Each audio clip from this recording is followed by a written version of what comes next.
ये रावण जो है, रावण सबसे ज्यादा जो जलता था, जानते हो किससे जलता था? हनुमान जी की पूंछ से। इसकी इतनी पूंछ क्यों है? इसको लोग इतना पूछते क्यों है ना? और इसलिए हनुमान जी जब रावण की लंका में गए तो रावण ने क्या किया? रावण ने हनुमान जी महाराज की पूंछ पर आग लगा दी, है ना? और आग लगाई तो बाड़ी पूंछ कीन कपि खेला। हनुमान जी महाराज तो खेल लग गया, हनुमान जी महाराज को ये तो अच्छा हो गया भैया, है ना? रहा न नगर बसन घृत तेला। इतनी लंबी करी थी पूछ हनुमान जी महाराज ने कि नगर में जितने भी तेल के कनस्तर थे, कपड़े थे, वो सारे के सारे खत्म है, लेकिन पूछ खत्म होने को तैयार नहीं।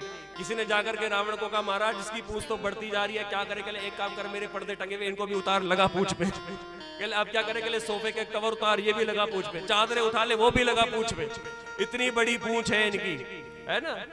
और पूछ पर आग लगाई, और जब आग लगाए तो बाढ़ी पूछ कीन कपि खेला। हनुमान जी महाराज ने उस पूछ से पूरी की पूरी लंका को जला डाला है, लंका को जला लिया। सज्जन व्यक्ति जो होता है ना, सज्जन व्यक्ति की पूछ पर जितना व्यक्ति आक्रमण करता है, उसकी पूछ उतनी ही ज्यादा बढ़ती जाती है, उतनी ज्यादा बढ़ती जाती है। तो ये रावण जो है भगवान की, हनुमान जी महाराज की पूंछ से बहुत ज्यादा जलता था, जलन होती थी। एक बार क्या हुआ कि रावण के यहां 60,000 सेना थी, अमर सेना, और रावण ने उन 60,000 सेना को भेजा है रणभूमि में, जाओ जाकर के युद्ध करो। अब राम जी की सेना में खलबली मच गई, किसको भेजा जाए लड़ने के लिए? जामवंत के कहले, प्रभु मैं चला तो जाऊंगा, लेकिन वो तो अमर है, सारे के सारे कैसे मरेंगे? जब किसी ने कुछ नहीं कहा तो हनुमान जी महाराज ने कहा, मैं जाऊंगा, चिंता मत करो। अरे तुम जाओगे? वो अमर है। कहले चिंता मत करो, अमरता का वरदान तो मुझे भी मिला है। किसने दिया है? सीता जी ने दिया है। अजर अमर गुण निधि सुत हो, तो अमरता का वरदान मुझे, चिंता मत करो, मैं सारी की सारी सेना को संभाल लूंगा। और हनुमान जी महाराज पूछे, और हनुमान जी महाराज देखो, हनुमान जी महाराज इतने मुक्के से नहीं मारते जितना पूंछ से काम करते। एक बार पूंछ घुमाई और 50-60 साफ। हनुमान जी महाराज की पूंछ ही ऐसी है। अब हनुमान जी महाराज पहुंचे और हनुमान जी महाराज उन 60,000 जो अमर सेना थी उनके साथ युद्ध करने लगे। बहुत देर तक युद्ध करते रहे। हनुमान जी ने सोचा इनका करूं तो करूं क्या। हनुमान जी ने क्या किया, 60,000 जो सैनिक थे सबको अपनी पूंछ में लपेटा, और पूंछ में लपेट करके सबको ऊपर हवा में उड़ा दिया।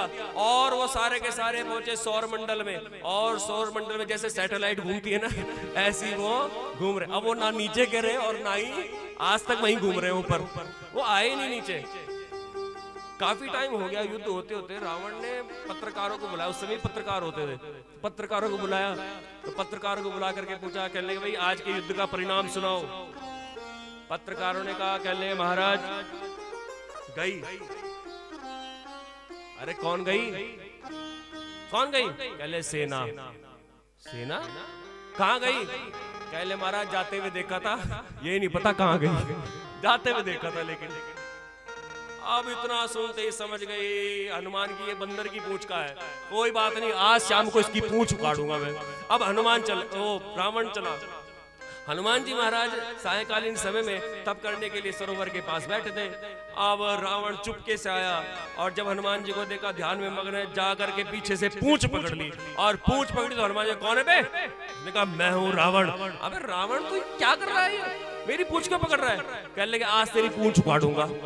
अरे भले आदमी पूंछ उखाड़ देगा, मैं मच्छर मक्खी कैसे उड़ाऊंगा? भाई बंदर तो मच्छर मक्खी उसी से उड़ाता है, मेरी पूंछ उखाड़ेगा? कह ले हाँ आज तेरी पूंछ उखाड़ करके मानूंगा। अरे भले आदमी, हम संत लोग हैं, बानर लोग हैं, बानर की पूंछ नहीं पकड़ा करते, छोड़ दे पूंछ। कह ले नहीं छोड़ता।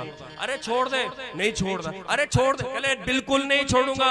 हनुमान जी ने कहा ठीक है, फिर नहीं छोड़ेगा? कह ले नहीं छोड़ता। हनुमान जी ने कहा जय श्री राम, और जय श्री राम कहकर हनुमान जी ने आकाश में छलांग लगाई। आकाश में उड़ते हुए जा रहे हैं हनुमान जी महाराज, और पीछे पीछे रावण भी पूंछ पकड़ते पकड़ते जा रहा है। और रावण चिल्ला रहा है, हे भगवान हनुमान की पूंछ ना उखड़ जाए, हे भगवान हनुमान की पूंछ ना उखड़ जाए। हनुमान जी ने कहा उखाड़ पूंछ। पूंछ उखाड़ने के लिए आया था ना तो उखाड़ पूंछ। कह ले प्रभु बस गलती होगी, आज के बाद आपकी पूंछ को हाथ आज के बाद नहीं लगाऊंगा। हनुमान जी महाराज नीचे आए, नीचे उतर करके एक थप्पड़ मारा रावण को। भले आदमी संत की पूंछ नहीं पकड़ा करते, संत के चरण पकड़ा करते हैं। संत के चरण पूजनीय होते हैं ना, संत के चरण। इसलिए गाया करते हैं